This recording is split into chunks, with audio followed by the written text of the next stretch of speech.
anything that you become good at, you will eventually become obsessed with it. You will become addicted to it because you're just so damn good at it.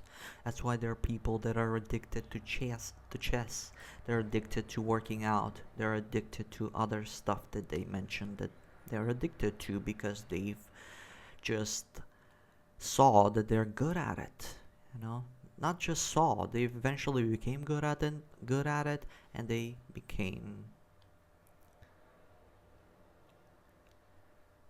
that thing became tied to their identity. They're like, I'm a person who works out, I'm a person who plays this game, I'm a person who loves chess because they've became good at it.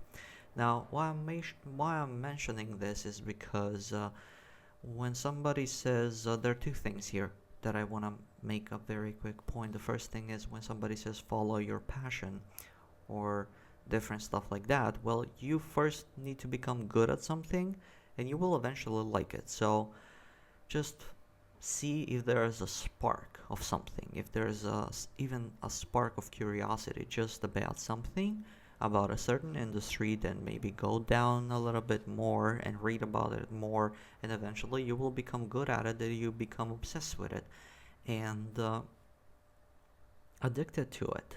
But then there's the second point, which is this thing called burnout. Burnout happens when you no longer become better at it. You are just so bored and it becomes repelling.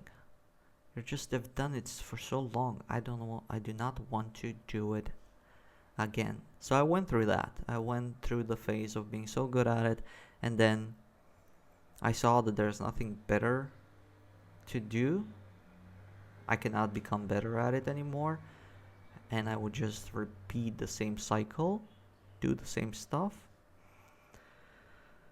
and every single day it would become more repelling. So that's why certain people stay working out forever, because with workouts you can always become better at your physique, your endurance. You can always chase that next milestone. Very rarely that I hear somebody says I burned out like working out, I cannot stand it anymore. But I very frequently hear people that burn out playing a video game, because the video game is just it has a fixed roadmap. Once you become very good at that specific game, you're good at it, you do stuff, but if also there's no other people playing the game anymore, or there's no more really good challenges, you're like, I burned out. I burned out. No.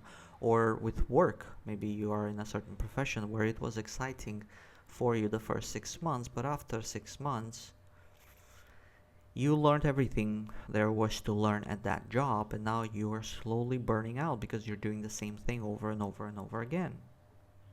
So in a way, when it comes to a job or something else, the key thing that I do to avoid burnout myself is to seek actively and proactively seek challenges outside of my scope, outside of my responsibilities. This is can be for work, can be for working out. Maybe you're exploring a new type of exercise. Maybe there are many ways to go about this, right? But I just wanted to put my thoughts on this for myself.